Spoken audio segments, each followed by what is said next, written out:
Boa tarde a ninguém, porque ainda ninguém chegou, mas antes de chegar, já estamos em direto. Pronto, aqui diz assim: estamos a avisar os seus seguidores que começaste um vídeo em direto. Pronto, eu vou esperar, porque eu tenho muita paciência para esperar. Por acaso é uma das minhas qualidades. Em algumas coisas tenho imensas paciência para esperar. Nestas não faço ideia. Portanto, entrou a Teresa. Olá, Teresa. E eu também é verdade que eu comecei o direto aqui assim uns minutinhos antes.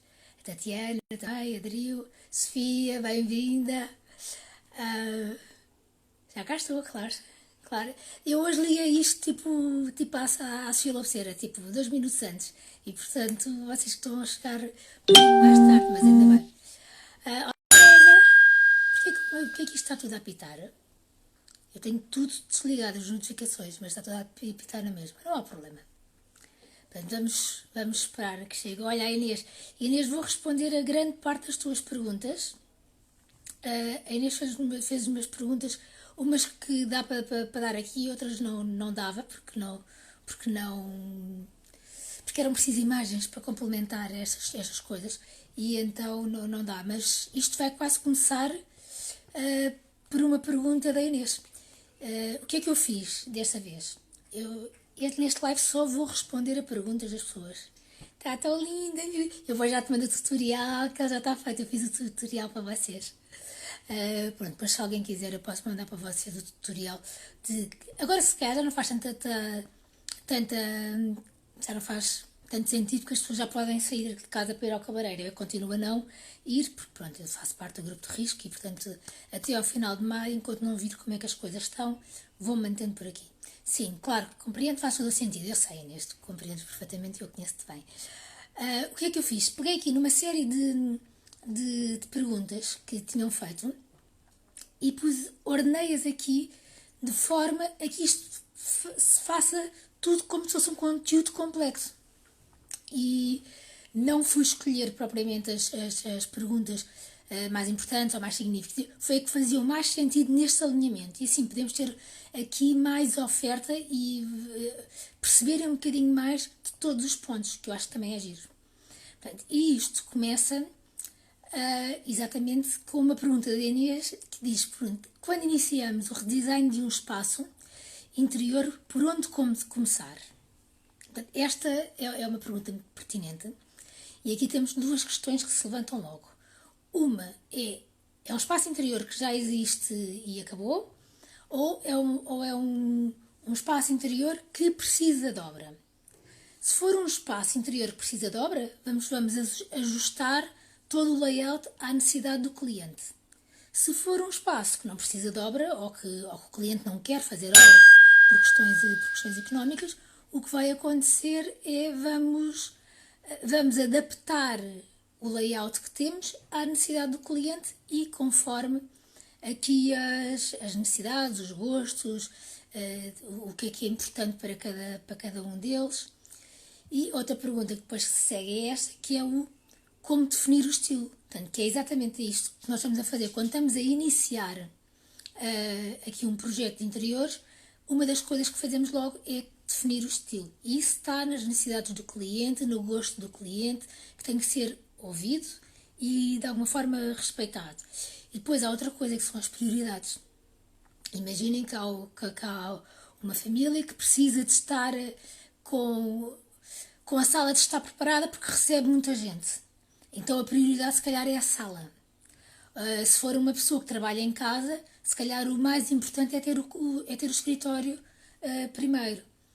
Se for normal, as pessoas querem normalmente ter os quartos e as salas, que são o que dão prioridade, e depois é que começam. E depois é a partir daí. E definir o tal tema e o tal estilo. Quando chamam estilo, às vezes não chamam bem estilo, porque os estilos, realmente existem vários estilos, e existem os estilos de época e os estilos contemporâneos, todos os outros que nós podemos inventar. E depois existem os temas, porque nós podemos escolher ou definir um estilo por um tema. Imagina, podemos escolher cidade e a cidade, uma cidade qualquer, ser o tema dessa decoração. Por exemplo, que é o que está a acontecer muito nos Airbnbs agora em Portugal. Não estava, porque isto agora mudou um bocadinho. Mas era isto, portanto, aí estava-se, era um tema, não era um estilo. Quer dizer, podia ser um estilo português, mas seria mais um tema.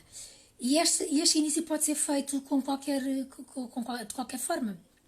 Pode ser feito com estilo, pode ser, imaginem, com uma peça que vocês trouxeram de algum lado e essa é que é o mote para todo o design e tudo o que vai ser concebido vai ser em torno dessa peça. Pode ser, sei lá, qualquer coisa, um tecido que vocês tenham, ou que já tinham, ou que herdaram, uma peça que herdaram, e então a partir dessa peça constrói-se todo o interior e por oposição ou por continuidade a esse espaço e conseguimos aqui fazer um estilo diferente. Ou diferente não, o nosso estilo, que é estilo ou tema. Portanto, eu nunca defino bem estilo porque acho que estilo e tema são coisas diferentes, mas servem ao mesmo propósito. Portanto, que é, no fundo, é a base da inspiração para o projeto. E aí, pronto, porque eu brinco muitas vezes nos workshops a dizer que o tema, se quiser, pode ser maçã. Pronto. E nós podemos inspirar numa maçã e criar todo um ambiente com o mesmo fio condutor em que a inspiração foi uma maçã. Pronto, e aí não é um estilo, porque não há estilo maçã, quer dizer, se calhar há. Mas é um tema. Portanto, isto para perceberem que o estilo e o tema é muito abrangente. E, regra geral, é o cliente que define. Sente que, quando eles vêm ter connosco, também à partida já sabem mais ou menos o que é que nós gostamos. E sabendo como é que nós trabalhamos, o nosso gosto, já tem um estilo idêntico ao nosso e nós só temos que adaptar o nosso estilo às necessidades de cada cliente para que tudo funcione na perfeição. Olá, Nena! Muito bem, espero que essas aulas tenham corrido bem. Depois, no mesmo seguimento, vem o mobiliário, que é como é que se pode fazer a escolha do mobiliário. Portanto, para além do tema que definimos, e isso é muito importante porque o tema é um bocadinho o fio condutor e o que não nos deixa perder é o que evita entrarmos em 20 lojas e comprar 20 peças diferentes. Portanto, faz-nos poupar imenso tempo, nem é tempo, é dinheiro, desculpem, porque há uma grande tendência de quando as pessoas começam a fazer decoração de entrar nas lojas e começar a comprar tudo aquilo que gostam.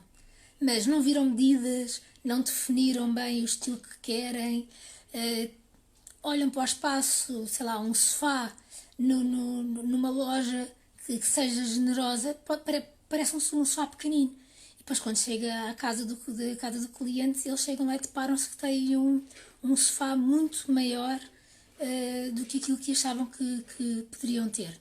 E isto é o mais comum de acontecer, é as pessoas comprarem sofás maiores do que as casas que têm. Porquê? Porque não sabem estas histórias ou não sabem ou não estudam, vão por olho e, portanto, cometem muito estes erros. Portanto, o mobiliário tem que estar de acordo com o tema ou com o estilo que nós definimos e depois há aqui coisas que temos que pensar. É uma casa que é para a vida? É uma casa que alugamos e que vamos sair uns meses depois? É uma casa que é uma primeira casa, mas queremos que dure muito, ou é tipo um T1 e amanhã vamos querer ter filhos e sabemos que vamos ter que mudar para um T2 ou para um T3? Faz toda a diferença. Porque uma coisa é nós sabermos que estamos numa casa temporária e que vamos investir em mobiliário porque precisamos de mobiliário. Se calhar arranjamos algum mobiliário base que pode ser feito por medida, mas sempre dentro das medidas standards para caber em qualquer espaço que depois uma pessoa vai entrar numa outra casa. Ou se for uma casa que já é a casa final e é para ficar, ou que a pessoa até tem ideia, depois até pode não ficar, não é? Mas tem a ideia que vai ser uma casa para a vida, aí eu acho que faz todo o sentido desenhar todo o mobiliário dentro do estilo que escolhermos, dentro das cores que nós mais gostamos para esse espaço, porque isso é um espaço para a vida, Aquela história que nos venderam durante muitos anos porque depois a farto-me mudo. Funciona muito bem com peças decorativas, com almofadas, com mantas, com peças mais pequenas. Mas ninguém vai comprar uma estante ou um móvel televisor a dizer quando me fartar eu mudo. Não mudam nada, mudam quando a peça se estragar, porque depois vão comprar uma peça barata, a probabilidade de se estragar mais rápido é muito maior e depois a pessoa é obrigada a comprar outra peça. Passado outro X tempo, a outra peça que comprou, também na mesma loja, que depois troco por outra, estraga-se, e aí já igualámos praticamente o preço se tivéssemos comprado uma estante boa para durar. E depois, como elas vão continuando a estragar, o que vai acontecer é vamos passar em larga escala o orçamento que nós iríamos gastar se fôssemos fazer logo a estante definitiva. Porque a estante, ou o móvel televisor, ou peças mais fixas, que normalmente as pessoas não mudam tanto, é quase. Ontem falava numa consulta de ideia sobre os quadros e sobre o investimento dos quadros. E a questão para o aumento descartável também não é bom. Pois não é nada bom, Sofia, nada. Mas para aí tenho aí uma pergunta ainda mais gira para ti. Portanto, esta história do descartável não, eu acho que não funciona bem. Funciona só se for realmente. Se a pessoa não tiver um budget, e aí há que respeitar, e portanto, obrigada, Tata, e então temos que arranjar mobiliário, se calhar menos bom, com um bocadinho menos de qualidade, mas também já sabemos que não vai durar o mesmo, mas neste momento da nossa vida é o budget que temos e portanto é com ele que temos de trabalhar. Agora, se for para a vida, eu invisto logo em peças como para sempre intemporais, que deem pelo menos estas peças maiores. Porque depois as cortinas, as almofadas, peças mais finas, até os tapetes se podem mudar e criar um ambiente todo. Pronto, e como eu estava a dizer, perdi-me agora um bocadinho porque depois comecei a olhar aqui para a Tata a dizer que eu estava uma gata. Ontem, numa das consultas de ideias, o que estávamos a falar era em relação aos quadros. Nós estávamos aqui a falar sobre os quadros, onde é que se deveriam pôr quadros, e uns eram em cima da mesa do sofá da sala. E qual era o grande problema da cliente? Budget. Portanto, ainda não tinha comprado nada porque não tinha budget, mas também até ter um budget para comprar um quadro bom como ela quer, que valorize, e ainda lhe vai durar algum tempo. Portanto, há sempre aqui uma situação intermédia. O que eu lhe sugeri foi, enquanto não encontrares o quadro que precisa para sempre, vamos arranjar uma situação temporária que é para a casa ficar composta. Porque é difícil. E foi isso que eu fiz na minha casa. Eu tive 2 anos sem quadros na parede. Porque eu não conseguia encontrar os quadros que eu queria que representassem o que eu queria. Se calhar se tivesse mandado fazer, mas depois se calhar podia ficar de alguma forma desiludida com o projeto final e depois era um investimento grande para nada. E o que é que eu fiz? São estes que estão aqui atrás, que representam 2 coisas que para mim são muito importantes na vida, que é o amor e a esperança. E portanto eu gosto de entrar na minha sala e lembrar-me sempre que existem estes 2 valores que são os mais importantes que fazem o mundo girar, que é amor e esperança. Como ainda não encontrei nenhum quadro que me transmita isso como deve ser, e como estava farta de ter a parede vazia, o que é que eu fiz? Comprei estes pósteres que estão aqui temporários até eu encontrar os quadros que eu realmente quero e que esses sim vão ficar para a vida. Portanto, como mobiliário é exatamente a mesma coisa. Se é uma casa para a vida, compramos já aquelas peças bases e mais pesadas, mandamos fazer exatamente à medida, com todas as necessidades do cliente, e fica uma casa que é extremamente funcional, porque todas as necessidades do cliente são salvaguardadas, não é? Portanto, são solucionadas. E por outro lado, estamos a fazer mobiliário que tem qualidade e que vai durar muitos anos. Por exemplo, eu que tenho mudado de casa em casa, por exemplo, o meu móvel de TV foi feito com uma medida standard para se poder encaixar em qualquer destas casas, até eu definir uma casa que vai ficar para a minha vida, que eu digo sempre que é a próxima, mas depois de 3 em 3 anos, não sei porque, mudo de casa. Nesta já estou em 3 anos e meio, portanto já passei aqui o timing, pode ser que fique mais um bocadinho, mas acho que não. E portanto, é um móvel que me acompanha há 10 anos e está impecável. Impecável. E eu nunca na vida vou mudar este móvel, a não ser que eu te compre depois uma casa que eu acho que seja para a vida, e aí se calhar quero fazer uma estante com livros, com o televisor integrado, e que as coisas vão mudar. Portanto, quando pensamos no mobiliário, eu valorizo sempre a qualidade ao preço. Se calhar é preferível não comprar logo tudo e ir comprando, fazer as tais prioridades que falávamos há pouco, e pelo menos naquilo que são necessidades. Porque o que eu costumo dizer, mais vale um espaço vazio do que um problema resolvido ou mal resolvido.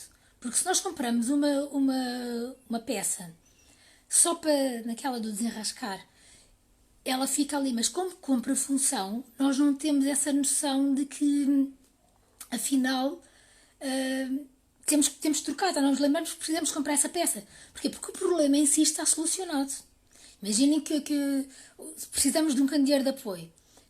Ainda não encontramos o candeeiro certo, mas também não podemos viver sem luz. Vamos ao IKEA e compramos um barato. O problema em si ficou solucionado.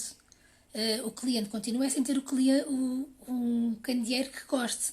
Só que isso vai retardar o processo, porque como o problema está solucionado, embora esteja mal solucionado, acaba por estar resolvido e aquele candeeiro vai ficar ali durante anos, e só quando o cliente um dia tiver assim, tipo, um ataque de Covid, não é o cliente em si, é quando houver uma pandemia destas e fica em casa e tenha que olhar todos os dias para aquele candeeiro que foi só para solucionar aquele problema, é que vai dizer, pá, a primeira coisa que eu vou sair quando chegar aqui é comprar um candeeiro como deve de ser. E isso é o que vai acontecer em muitas casas, ou pelo menos o que eu acho que vai acontecer em muitas casas, que é as pessoas que compraram estas peças só para despachar e para ter um problema resolvido porque não encontravam o que queriam, agora depois vão realmente procurar aquilo que querem. Outra das perguntas que me fizeram, que também vai um bocadinho aqui na sequência, são como é que se fazem as paletes de cores. As paletes de cores é muito engraçado porque a semana passada um amigo que não tem nada a ver com decoração perguntava-me o que é que era importante nas cores e estávamos a dizer luz, a visão de cada um, porque nós vemos as cores de formas diferentes, e portanto, a luz e o material, porque todos os materiais mudam muito as cores, que é uma coisa que é muito engraçada. Nós temos agora esta nova tendência da cor do ano, que é uma coisa que eu até acho engraçada, mas em algumas cores acho que não vai dar. Por exemplo, este ano que temos aqui que a cor é o Classic Blue, vai ser uma cor que se vai usar imenso, até porque os azuis continuam a seguir a tendência que vinha já do ano passado, e então isto vai continuar e vai se acentuar se calhar até um bocadinho mais. Agora, se vocês forem ver várias imagens do Classic Blue, o que é que vão perceber? Que a cor varia, e varia por variedíssimas coisas. Varia porque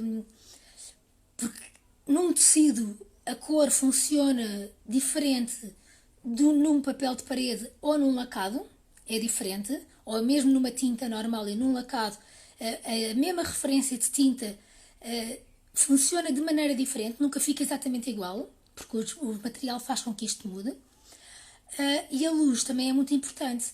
Não é por acaso que normalmente se costumam ver nas obras, o que é que nós fazemos? Pedimos amostras pequeninas, quando estamos em dúvidas em relação ao tom a escolher, pedimos amostras pequeninas e vamos pondo aquelas risquinhas, vamos pintando na parede 3 ou 4 amostras que vamos pôr. O que é importante fazer? É fazer essas 4 amostras em vários sítios diferentes. Portanto, pô-las no sítio em que recebe mais luz, onde recebe menos luz e depois naqueles espaços intermédios. Porquê? Porque a cor muda completamente conforme a luz. Se estiver a incidir a luz, um azul tem um tom de azul. Se estiver às escuras, o mesmo azul tem outro tom de azul.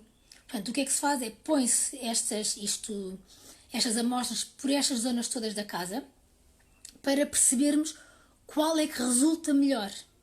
Portanto, porque há umas que ficam muito bem nos claros, mas depois nos escuros não funcionam.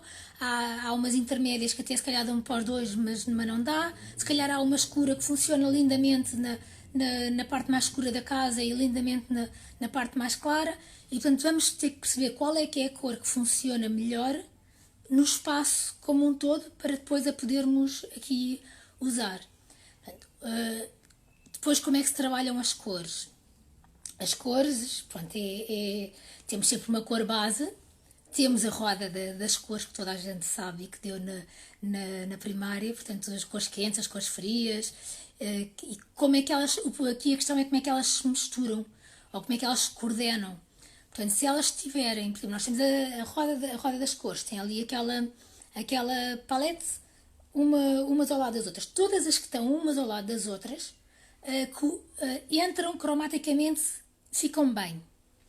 As que estão no espectro oposto são aquelas que completam ou que equilibram em termos de temperatura. Porque imagina, nós podemos pôr um verde, um verde água, um azul, mas depois precisamos de ir ao outro lado buscar um laranja, um amarelo, um encarnado para equilibrar com estas cores deste lado.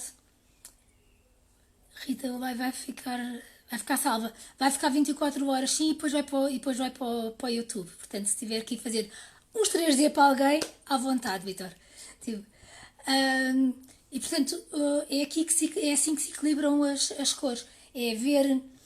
Depois também tem muito a ver com se as pessoas gostam mais de cor, gostam de menos cor ou não, e se gostam de misturar. Misturem todas as que estão umas ao lado das outras, que não há problema nenhum, que todas ficam bem. Lembrem-se sempre, para a casa não ficar muito fria ou muito quente, de ir buscar o tom do espectro oposto para poder coordenar. Por acaso agora entrou aqui o Diogo que me lembrou uma coisa que eu acho que um dos sítios mais giros para escolhermos coordenados de cores são exatamente as revistas de moda. E os estilistas, todos os desfiles, normalmente tentam criar aqui coordenados de tons diferentes, que são inesperados, ninguém está à espera daquelas composições. E eu acho que é muito giro ver, porque até nós próprios que trabalhamos com isto todos os dias, quando estamos a ver desfiles de moda pensamos, nunca tinha pensado neste coordenado, nunca. E eu então muito menos, não é? Porque trabalho pouco a cor. Mas, efetivamente, é um dos sítios mais giros para nós podermos ir buscar inspiração para cores. É em revistas de moda, desfiles de moda, tudo o que tenha a ver com moda, que eles trabalham a cor muito, muito bem. Com a vantagem que normalmente... Obrigada, Vitor. Com a vantagem que normalmente resultam, não é? Portanto, aquela história do encarnado e do rosa ficar mal, só se for um rosa que já está muito afastado do encarnado. E mesmo assim a coisa pode correr bem. Eu, por acaso, gosto de ver encarnado e rosa, a maioria das pessoas não gosta, mas, por exemplo, não gosto de ver tipo um rosa choque e um encarnado estão ali muito próximos. Se for um rosa velho com um encarnado, já não acho tanta graça. Mas aí já é uma questão de cor, já não significa se fica bem ou se fica mal. Pronto. Na mesma sequência de cores, existe aqui uma pergunta que é... Espera aí que eu tomei a cegueta. Qual é a melhor cor para pôr em quartos pequenos? Portanto, independentemente de serem pequenos ou serem grandes, eu acho que os quartos têm que ter sempre tons neutros e ou então aqueles tons pastéis, porque todos aqueles tons que não nos estimulem. Porquê? Porque se nós quando vamos para o quarto para dormir. E nós ao entrarmos num quarto, se tiver uma cor estimulante, acreditem que vocês vão acordar. E isto eu também sei por experiência própria. Eu já fiz várias experiências em minha casa, e são perfeitamente assumidas, como pôr um tapete completamente branco na sala de estar e ver como é que aquilo funcionava. Funcionou muito bem com um copo de vinho em cima, durou 6 anos, por acaso, ainda durou 6 anos, e foi substituído agora há pouco tempo por um cinza. Mas eu comprando ou pôr um tapete branco numa sala de estar onde havia muitos jantares e onde se passava muita coisa, eu sabia os riscos que estava a correr. Portanto, se o risco for controlado, ótimo. A mesma coisa fiz no papel de parede. Eu apaixonei-me por um papel de parede que tinha assim umas cores um bocadinho mais fortes. E eu sempre que entrava no quarto, pumba, despertava. Estava ali na sala quase a dormir. E ao corredor quase encostado às paredes a dormir. Entrava no quarto, despertava sempre. Sempre, sempre, sempre. E isto é verdade. Depois é o que acontece também nos quartos dos miúdos, que já falei no live passado, que podem lá ver. Portanto, quer sejam grandes, quer sejam pequenos, tons neutros ou tons pastéis.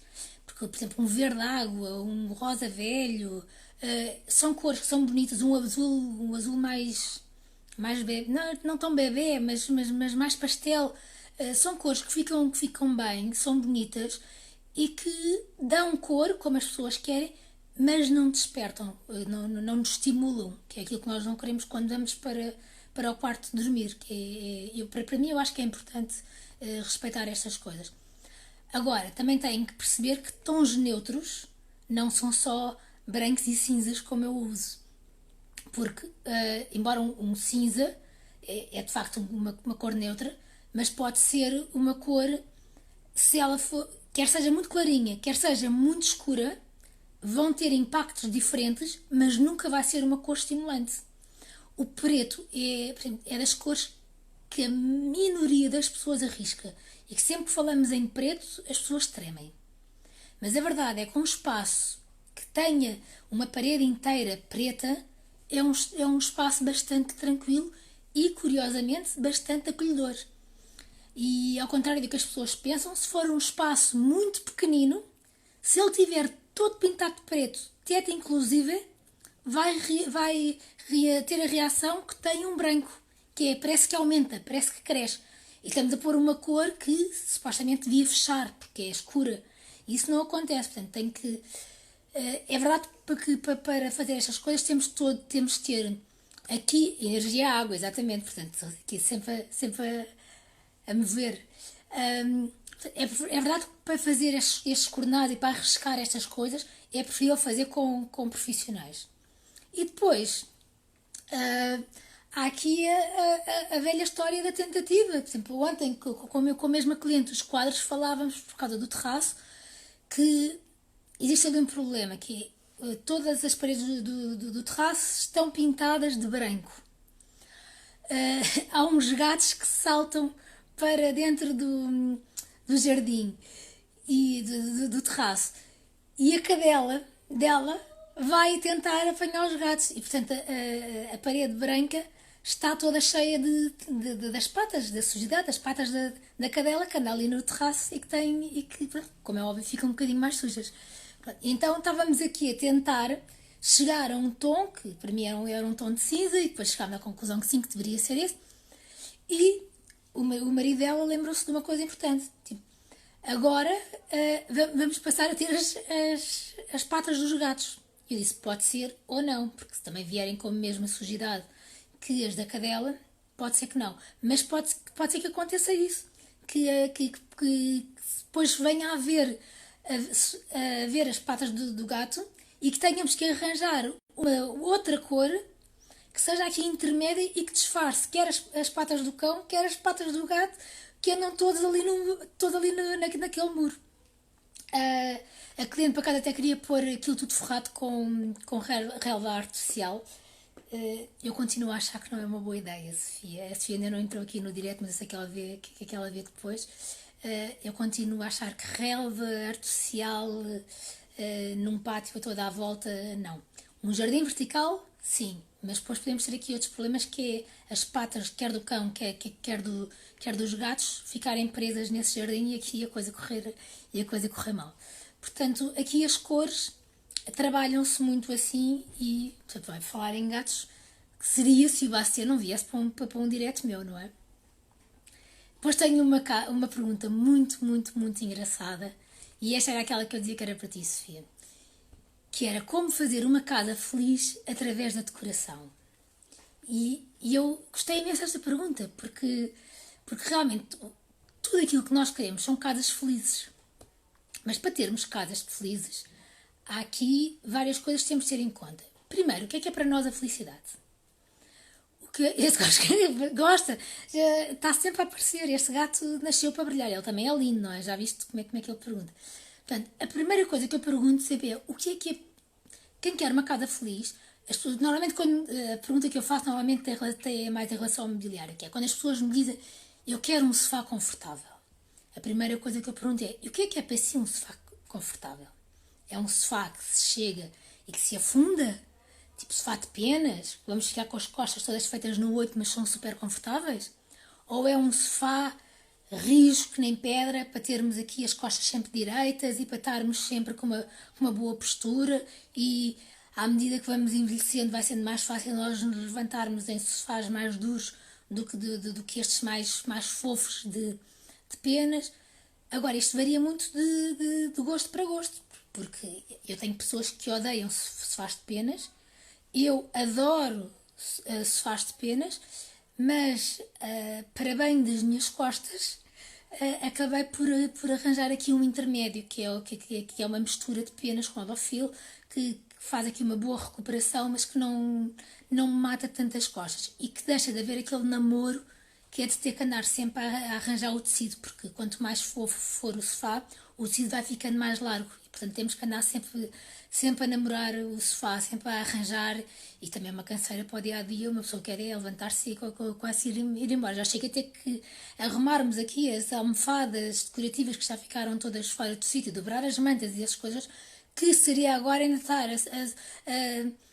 a bater as almofadas, porque é uma das coisas que tem que se fazer quando se faz de penas, é bater as almofadas, e quer as do assento, quer as das costas. E depois há sempre aqueles conselhos que uma pessoa pode dar, que é de trocar, porque há sempre um que se senta de um lado do sofá e outro que se senta do outro, e mesmo quem mora sozinho então ainda é pior, porque começa a fazer uma cova.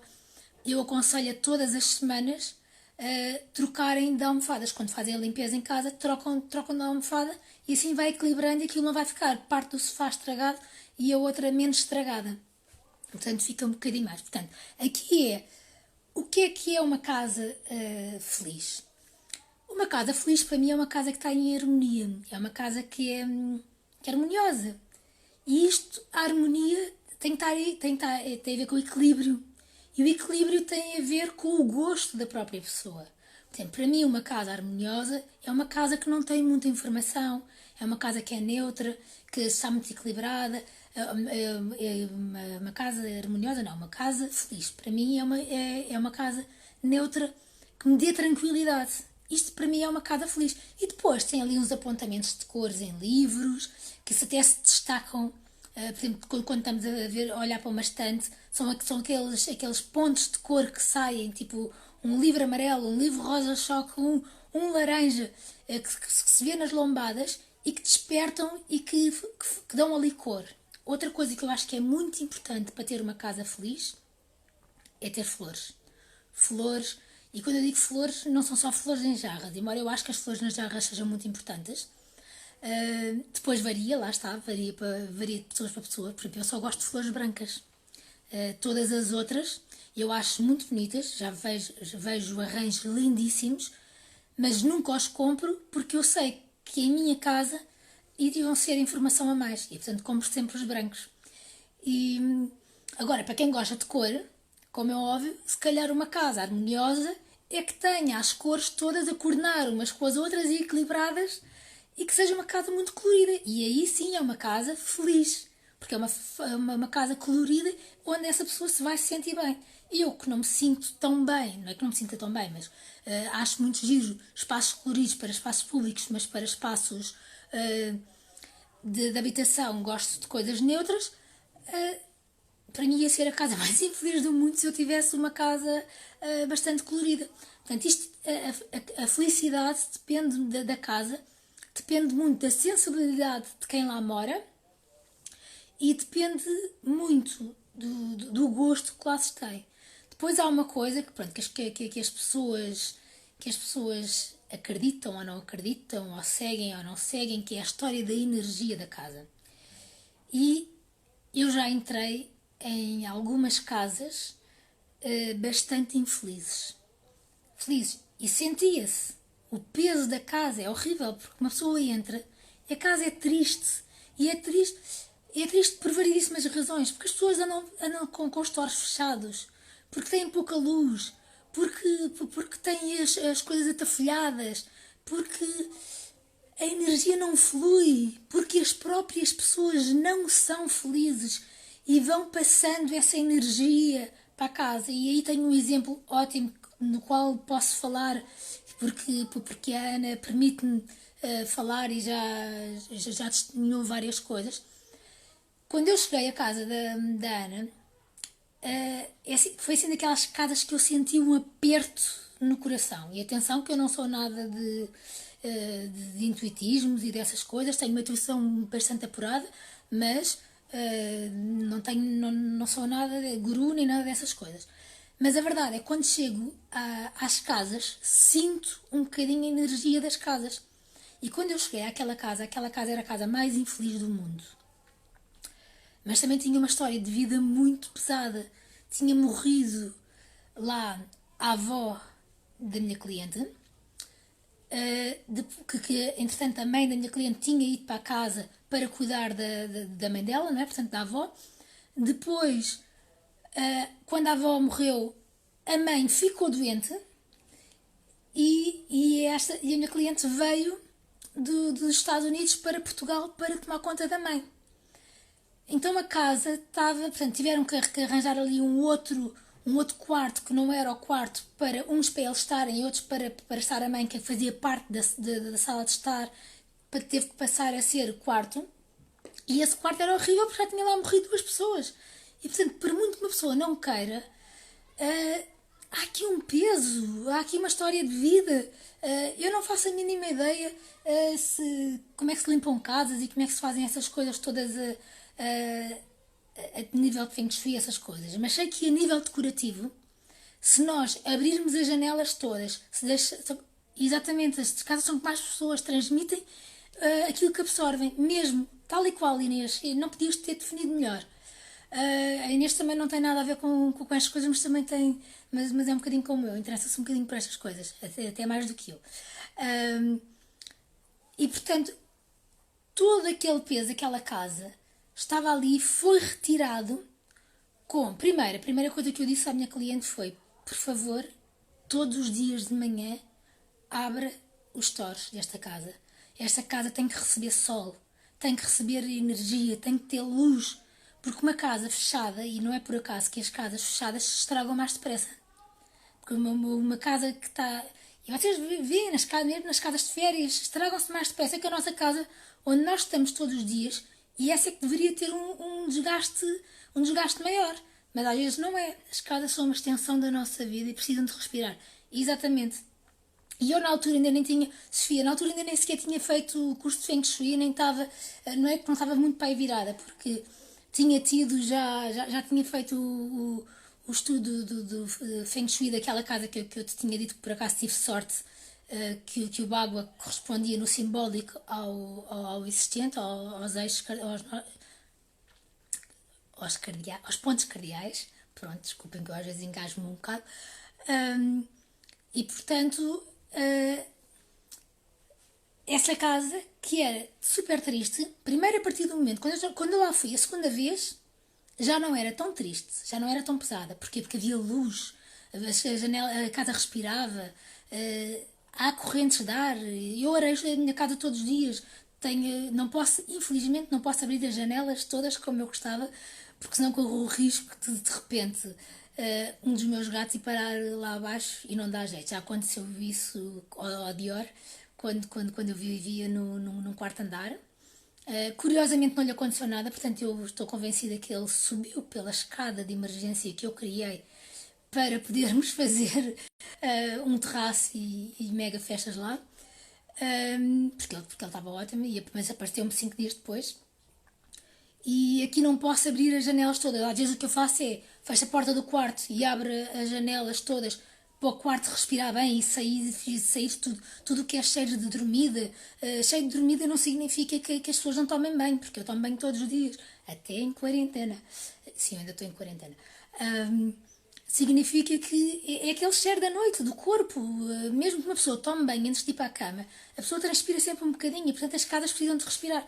E eu, às vezes, fecho a porta do quarto e deixo o quarto a arejar todo, e depois, às vezes, só faço ao contrário: ponho os trancados no quarto e abro o resto, a sala, a cozinha, para isto respirar tudo. Mas normalmente está sempre uma janela do quarto aberta, a janela da cozinha também e a da sala também, aquelas que têm os travões, porque existem uns travões, caso tenham animais e não saibam, existem uns travões para se pôr nas janelas, que aquilo espeta-se na calha onde corre a janela, e aquilo só abre até uma certa altura, depois bate ali e aquilo está preso, são uns pinozinhos de ferro, que só conseguimos tirar com uma chave daquelas muito pequeninas, portanto ninguém consegue tirar-se sem aquelas chaves, e aquilo realmente tem bastante resistência, mesmo que eles tentem enfiar para lá o focinho e tentar sair, não conseguem, portanto e depois na outra janela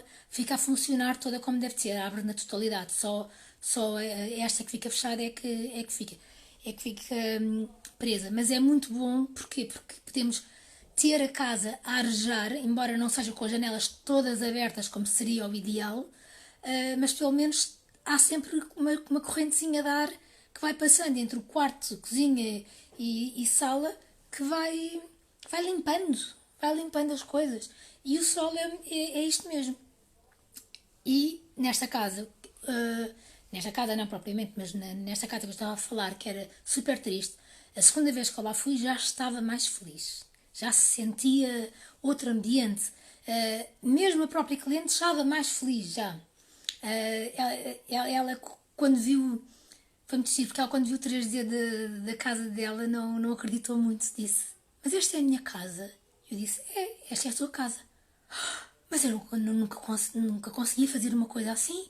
Eu disse: "Não, porque está demasiado presa àquela casa, à estrutura da casa, às divisões da casa, às vivências daquela casa, aos traumas daquela casa, e portanto uma pessoa não se consegue abstrair e criar algo novo, diferente, e melhorar o espaço." Depois a casa teve obras, e o facto de ter obras também fez com que houvessem janelas abertas para frente e para trás, e pinturas, e muita gente a entrar e a sair, muito movimento, e fez com que esta casa realmente, no final, era uma casa feliz, e os meus clientes vivem lá, estão muito felizes, e estão sempre que eu falo com ela, porque isto é uma coisa que é engraçada, porque depois nós ficamos com uma relação com os clientes com quem passamos mais tempo, aqueles que fazem as consultas de ideias e os workshops alguns, mas não há uma proximidade tão grande.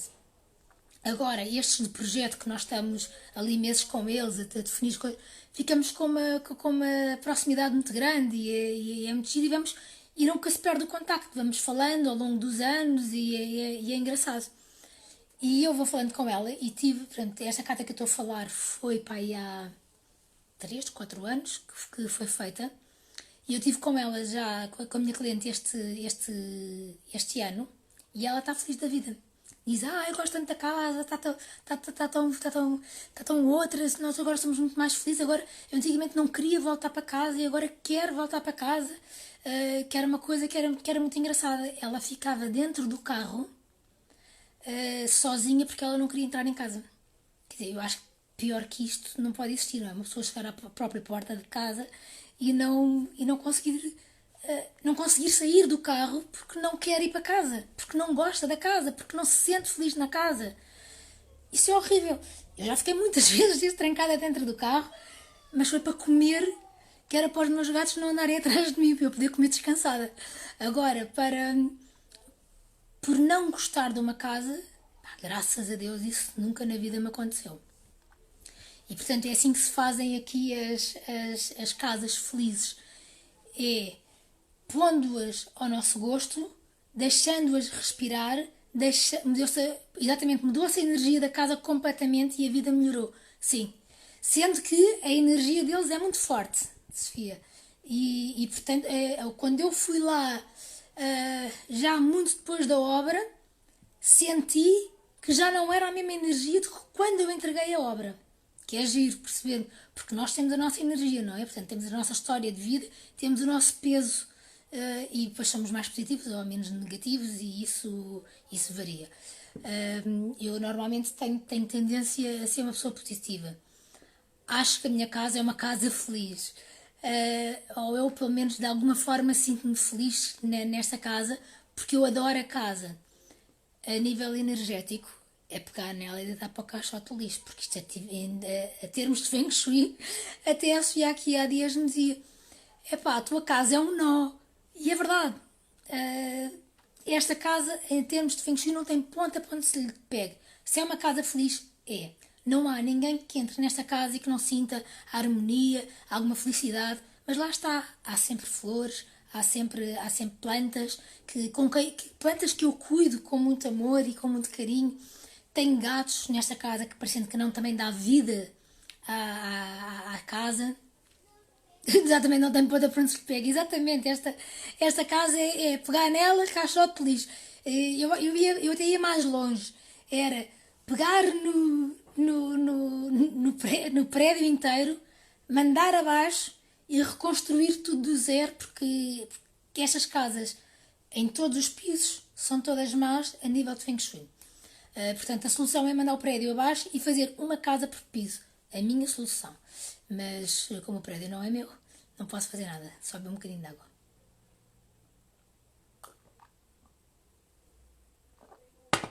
Exatamente. Eu, entretanto, estou aqui a ver realmente a decoração de uma casa define a felicidade das pessoas que lá vivem. Exatamente. E por isso é com os gostos das pessoas que lá vivem, ou inclinar a porta do prédio. Não, Sofia, não dava, porque continuávamos sem ter centros. Isto tinha que ser, isto tinha que ser, isto tinha que ser uma casa por piso. Tinha que ser uma casa por piso, porque havendo duas casas, nunca há centros. Nunca há norte e na outra nunca há sul. Pronto, ou mudar o prédio. Eu acho que era mudar o prédio, eu acho que era um projeto muito giro, por acaso, contratar um arquiteto, mas isso implicava muitas coisas e falar com todos os moradores deste prédio, que era mandar o prédio abaixo e reconstruir um prédio novo com uma energia nova e em que as pessoas pudessem cá viver. Mas isto é a maneira, em termos decorativos, é assim que se torna uma casa feliz. É pôr os objetos com que nos identificamos, pôr molduras que nós passamos na casa, olhamos para ela e rimos porque representam momentos que nos lembram a nossa felicidade. Eu também confesso que nunca vi ninguém tirar fotografias de momentos tristes. Quer dizer, alguns tristes já vi, mas para brincar depois com os nossos amigos. Mas momentos realmente tristes, ninguém tem uma fotografia numa sala ou num quarto que. Ninguém põe uma fotografia do funeral de ninguém numa sala, não é? Portanto, todas as fotografias que nós fomos nas nossas salas são fotografias de momentos bons. E, portanto, se nós tivermos essas molduras de forma a que elas sejam bastante visíveis e que sejam apelativas e que mesmo numa casa em color elas tenham cor e se calhar é esse o ponto-chave que nos faz, quando nós entramos, olhamos exatamente para, é o que nos chama a atenção, é essa moldura, porque tem muita cor e estamos a ver momentos felizes daquela pessoa e a própria pessoa passa na fotografia, pelas fotografias e ri-se. E isto acontece comigo também. A pessoa quando vive na casa já não tem tanta tendência a olhar para as peças que tem. Mas ainda aqui há dias eu fui à procura de um livro ali na estante por causa daquele workshop novo que eu acabei de fazer e precisava de tirar a bibliografia. E vi que olhei melhor para uma fotografia que tem 11 anos em que estou eu, a minha amiga Marta Costa Quinta e a Pipa, as três no Algarve. E de repente comecei a olhar para aquela fotografia e comecei a rir. Porque a Marta já estava grávida da Benedita, nem sequer fazia ideia. Eu esqueci de tirar os brincos, portanto parecia uma árvore de Natal com aquele colar e com aqueles brincos. E a Pipa com um ar muito a giro, com uma cara tipo malandra que ela costuma fazer de vez em quando, porque ela é muito gira. E então, claro que me ri. E que, claro que, por exemplo, eu tenho na minha parede, na parede está aqui em frente a mim, eu tenho fotografias com os meus amigos e amigas. Portanto, um está em Frankfurt, o outro anda a passear pelo mundo e a outra está na África do Sul. Pronto, mas é uma maneira de eu me lembrar deles e fico sempre feliz, porque são fotografias de momentos felizes nossos e que me lembro deles. Pronto, isto é uma maneira de fazermos, é colocar peças que nos façam felizes com luz e vista. Epá, ter uma casa que tenha luz e que tenha uma boa vista, pá, é fabuloso. Fabuloso mesmo. E isso uma pessoa acorda feliz, quer queira, quer não queira. A minha casa é uma luz. Pois a minha também, eu tive que fechar o store.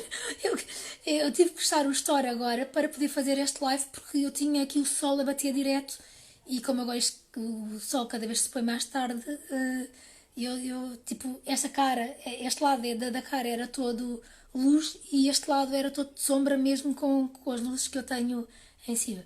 Mas é essencialmente assim que se fazem casas felizes. Estava a responder a Amy Fortunado. Pois eu também, exatamente, estava a responder. É porque é que eu vou dando aqui. A sol é vida, mesmo, mesmo. Atenção, que depois, Amy, temos aqui um problema, que agora o sol de manhã já não é vida. Mas isso já é. Tem que ver os lives da Sofia para perceberem porquê, que ela tem estas coisas todas no YouTube dela, estas dicas para as energias deste ano. Pronto. E que estão lá todas. Outra das coisas que me perguntaram foi escritórios escritórios. E eu, quando vocês me falam de escritórios, eu fico sempre. Escritórios é muito vago. Pronto, estão a falar de um escritório em casa ou estão a falar de um escritório no trabalho? Porque têm logísticas completamente diferentes. Se for em casa, podem ir www.ritasalgueiro barra blog e está lá. Bom, ainda bem, que assim as pessoas percebem bem. Muito obrigada, Amy. No blog está lá um artigo só sobre escritórios em casa. E que agora até foi reforçado e até saiu aí na SAP Lifestyle, notícias ao minuto, porque eu readaptei esse texto para os dias de quarentena. E portanto saiu aí em algumas revistas e saiu aí em alguns sites. Mas se forem ao blog, está lá. Porque o escritório em casa tem uma logística completamente diferente do que um sócio a controlar o tempo. Pois eu não, faltam 10 minutos, eu sou péssima. Olha o tempo, diz ela, exatamente. Não, mas já está quase a acabar, já só aqui mais uma pergunta, que por acaso é a tua, que é estantes.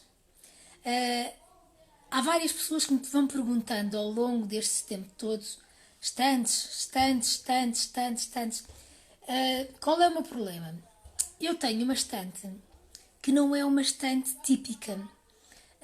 A minha estante é uma inspiração da MDF Itália, que é uma base de metal. E então é uma estante que é uma inspiração e que ela própria já condiciona, beijinhos, Elsa, já condiciona a posição dos livros. Sendo que, para todas estas pessoas que me estão a pedir estantes, eu escrevi esta semana, já mandei ontem, um artigo só sobre estantes. E é uma estante que foi arrumada por mim, que a minha cliente, era uma cliente que eu por acaso gosto muito, que teve muito tempo comigo. Quando o meu pai esteve internado, eu passei muitas tardes que ela inventava desculpas para eu ir lá à casa, porque ela sabia que eu estava a fazer tempo para ir para o hospital. Então eu inventava desculpas para eu ir lá à casa e fazia uns sumos de melancia maravilhosos e pronto, são daquelas clientes que são fantásticas. E ela uma vez disse, oh Rita, podia dar aqui um jeitinho nesta estante, isto não tem nada, e estas peças que estão aqui. E então passámos ali uma tarde a arranjar, vou partilhar, Sofia, vou partilhar. Não sei dizer é quando, porque isto agora foi para a pressa, depois vamos ver quem é que publica, quem é que não publica, e depois é que eu posso publicar quem publicou. Porque é um artigo generalizado, não é específico para ninguém. Portanto, aí vocês vão conseguir ver e ler toda a forma de arrumar uma estante, de como trabalhá-la, como usufruir, porque aquela história de as estantes de casa não são bibliotecas. Nós nas bibliotecas chegamos lá, aquilo está tudo arrumadinho, os livros todos de pé uns ao lado dos outros, ninguém respira, não vê nada. Na estante de casa não é assim. Na estante de casa nós misturamos as nossas molduras, algumas peças que queremos salientar, pomos algumas jarras que nos oferecem, pomos uma série de coisas misturadas. É um mix da nossa vida com os nossos livros, são os livros que nós lemos, e depois há aqueles outros pormenores, arrumar por cor ou por tema, que também faz diferente, mas tem que se ver se é uma estante meramente estética ou se é uma estante que tem que ter uma zona prática e funcional, ou se forem só estética, de livros que nós vamos lendo e arrumando, tudo bem. Se for uma estante que tem livros técnicos e outros livros, aqueles que nós damos para ir para a praia e que passam a correr. Olá, Francisco! Se for assim, é indiferente se arrumamos por cor ou se arrumamos por tema. Portanto, nós sabemos é que se tivermos a arrumar livros por cores, o tema moda pode estar no meio do tema a vida selvagem. Pronto, se a moda não for importante para nós, não há problema nenhum, pode estar misturado com outros. Se a moda for o nosso trabalho, se calhar convém que todos os livros que sejam referentes a moda estejam no mesmo sítio para nós conseguirmos trabalhar as coisas de maneira diferente. E pronto, agora faltam 5 minutos, eu agora também pus aqui um relógio, Sofia, para controlar o tempo. Agora faltam 5 minutos. Eu acho que já respondi um bocadinho às perguntas que vocês foram pondo por aqui. Não sei se mais alguém tem alguma coisa a perguntar, se quer saber mais alguma questão específica, mas pronto, pelo menos os restantes já ficam aqui com a esperança de que vão ter um artigo só para eles. Os das casas felizes já pelo menos perceberam qual é que é a ideia de como fazer uma casa feliz, ou de tornar uma casa feliz, ou as várias maneiras, as várias formas de tornarmos uma casa feliz, com decoração, com a nossa própria forma de estar, e portanto, pronto, se vocês, beijinhos, Elsa, beijinhos para a Paula também e para o PP. Adoro os gestos, Rita, muito esclarecedores e interessantes. Muito obrigada, Inês. Sabes que eu tenho sempre a sensação, e isto é verdade, eu tenho a sensação que me perco muito quando estou a falar, porque como vou introduzindo assuntos diferentes que fazem parte, que são complementares, às vezes tenho a sensação que me perco muito e que fujo um bocadinho aos temas e depois tenho que voltar aos temas. Portanto, é sempre bom saber que vocês gostam dos diretos. Para quem não tem a oportunidade de ver os diretos ficam 24 horas. Mas para quem não tem a oportunidade de ver durante estas 24 horas, todos os diretos que eu fiz, obrigada César, muito obrigada, todos os diretos que eu fiz, que também não foram assim muitos, estão no meu YouTube.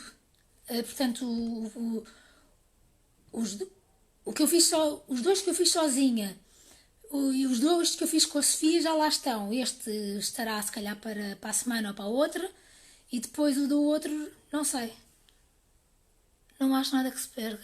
Acho que se desenvolve, mas como... muito obrigada, Inês. Pronto, porque eu acho sempre que me perco imenso. Portanto, é sempre bom saber que passa aos tempos. Pronto, agora ainda não anunciou, mas tem aqui 2 minutos ainda para aí. Agora não consigo piscar daqueles relógios de ponteiros.